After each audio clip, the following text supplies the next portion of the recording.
Ne paniquez pas. Si jamais vous recevez une notification ou un email vous avertissant d'un avertissement de la part de YouTube, ne paniquez pas les amis. C'est sûrement dû aux atteintes aux droits d'auteur. Mais ne vous inquiétez pas, ça se règle et on va voir comment dans cette vidéo. C'est parti, on passe sur mon PC. Let's go. Donc c'est parti les amis, on va voir comment résoudre les problèmes de droits d'auteur sur sa chaîne YouTube. Alors tout d'abord, j'aimerais vous montrer comment ça se passe du côté de la personne qui réclame les droits d'auteur.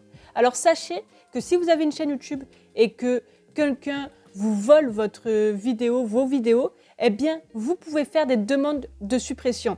Alors pour ça, attention, il faut faire partie du programme partenaire YouTube. Une fois que vous faites partie du programme partenaire YouTube, vous allez avoir cet onglet droit d'auteur. Vous allez dans demande de suppression et là, vous allez faire une nouvelle demande de suppression de vidéo. Alors moi, vous pouvez voir que j'ai déjà fait quelques demandes de suppression, j'en ai fait 4 en tout. Et en fait, voilà, c'était des personnes qui avaient clairement volé mes vidéos sans se gêner ni quoi que ce soit. Voilà, ils avaient pris mes vidéos et ils les avaient republiées sur leur propre chaîne YouTube en faisant croire que c'était leur vidéo. Donc qu'est-ce que j'ai fait? Eh bien, YouTube vous avertit que quelqu'un a pris votre vidéo, donc ça c'est cool. Vous allez dans nouvelle demande de suppression. Là, vous mettez le lien de la vidéo que vous souhaitez supprimer. Vous mettez vos coordonnées, donc la partie concernée moi-même, le nom, la relation avec le contenu protégé. Donc moi, pour le coup, c'était mon contenu. Donc j'avais marqué que c'était mon contenu, que j'étais la créatrice du contenu. Et là ensuite, vous avez deux choix les amis. Soit vous faites une suppression programmée, donc vous accordez un délai de 7 jours à la personne pour qu'elle supprime la vidéo. Et là, ça va permettre à la personne de sûrement ne pas avoir un avertissement pour atteinte au droit d'auteur. Soit vous faites une demande de retrait immédiat. Et là, la personne aura sûrement un avertissement pour atteinte au droit d'auteur. C'est vous qui choisissez ce que vous voulez. Ça dépend aussi de si la personne a fait exprès ou pas de prendre votre contenu. Il faut prendre ça aussi en compte. Une fois que vous avez fait votre choix, eh bien, vous cliquez sur votre choix, tout simplement. Et ensuite, vous cochez toutes les cases, vous signez et vous envoyez le formulaire. Voilà, c'est comme ça qu'une personne va demander la suppression d'une vidéo. Par contre, ça ne fonctionne pas comme ça pour les musiques. Parce que, par exemple, Rihanna, elle n'est pas derrière son ordinateur sur YouTube à regarder toutes les personnes qui utilisent sa musique illégalement. On est d'accord.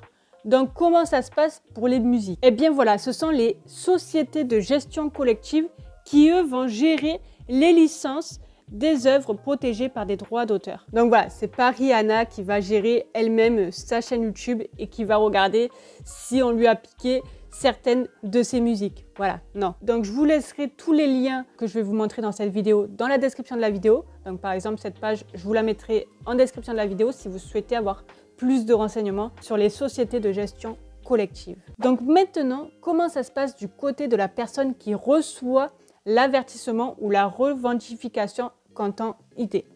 Alors, vous cliquez dans votre tableau de bord, vous cliquez sur la notification que vous venez de recevoir et vous allez atterrir juste ici. Et là, vous voyez quelle vidéo a été revendiquée.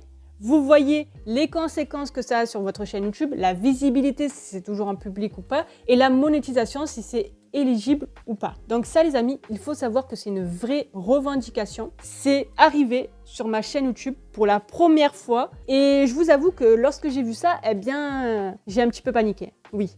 Alors je sais que je vous ai dit de ne pas paniquer, mais franchement, quand on voit ça pour la première fois, on se dit « mince, qu'est-ce que j'ai fait ?» Alors pour le coup, attention, moi j'ai eu une revendication comptant ID et non un avertissement pour atteinte au droit d'auteur.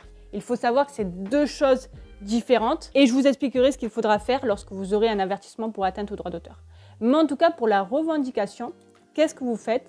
Eh bien, vous arrivez sur cette page-là et vous allez constater qu'est-ce qui s'est passé sur votre vidéo. Alors moi, le seul changement que ça a fait, c'est juste que la monétisation, eh bien, j'étais plus du tout éligible. Et en fait, les revenus publicitaires étaient payés directement au titulaire des droits d'auteur. Alors évidemment, moi, ça m'a quand même posé problème parce que j'avais fait en sorte, et je fais toujours en sorte, de ne pas prendre de la musique libre de droit dans mes vidéos YouTube. Pour le coup, je pensais que j'avais fait les choses correctement, mais en fait, pas du tout. Je vais vous expliquer pourquoi. J'avais pris une vidéo sur la chaîne Audio Library. Vous la connaissez peut-être. Je l'ai même d'ailleurs une fois conseillée sur ma propre chaîne YouTube.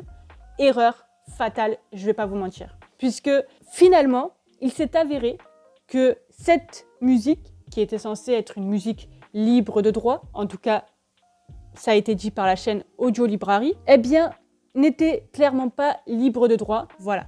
Donc, j'ai utilisé cette musique, enfin les deux musiques, puisque j'avais utilisé deux musiques dans ma vidéo. Et les deux musiques, voilà, n'étaient pas éligibles. Donc, du coup, ce que je fais depuis ce jour-là, depuis que j'ai reçu cette revendication, eh bien, je prends des musiques libres de droit sur la plateforme Artlist. Vous avez d'autres plateformes comme Epidemic Sound ou bien Audio. Voilà, vous avez d'autres plateformes, je les mettrai en lien dans la description de la vidéo. Vous payez un abonnement mensuel ou annuel et vous êtes sûr et certain que vous pouvez utiliser ces musiques dans vos vidéos YouTube. C'est un petit investissement à faire, mais au moins vous êtes sûr que vos vidéos sont monétisées, ne sont pas supprimées, etc. Donc ça, c'est top. Donc du coup, pour en revenir à ma vidéo, je voulais quand même que ma vidéo soit monétisée. Donc qu'est-ce que j'ai fait?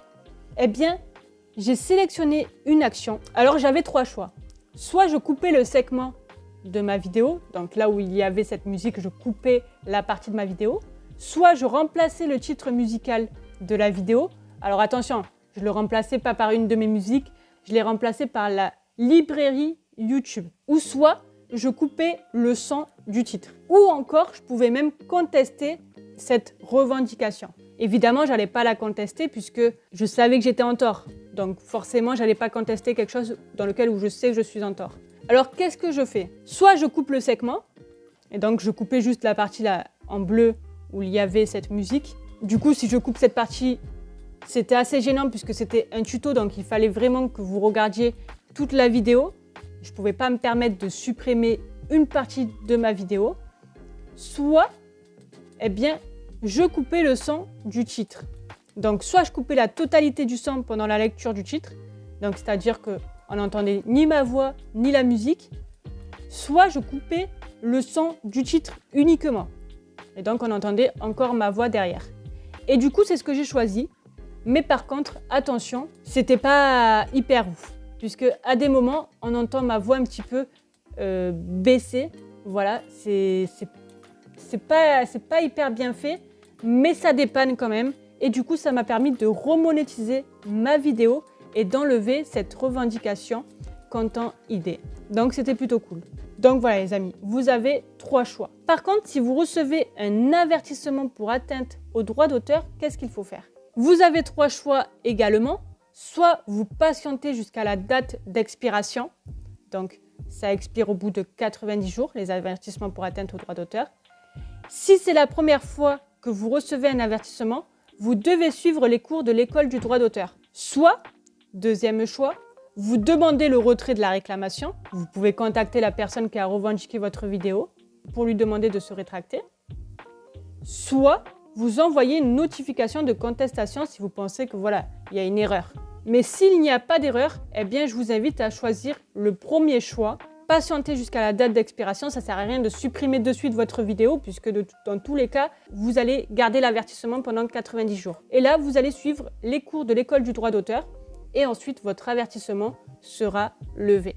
Je vous laisserai également ce lien dans la barre de description, les amis, ne vous inquiétez pas. Et dernière chose que je voulais vous dire, les amis, à propos de ces fameux droits d'auteur, eh bien, YouTube a décidé de créer Creator Music. Alors, Creator Music, c'est quoi? C'est un catalogue de musique, voilà, que vous pourrez utiliser. Donc, pour le moment, c'est pas accessible en France. Voilà, c'est accessible qu'aux États-Unis. C'est en version bêta, mais ne vous inquiétez pas, je pense que ça va pas tarder à arriver en France. Je vous laisserai également lire les petites infos à ce sujet. Mais je pense que si ça arrive en France, eh bien, je ferai une belle vidéo à ce sujet parce que ça, c'est vraiment une nouveauté qui pourrait vous plaire à tous et qui réglerait enfin nos problèmes de droits d'auteur.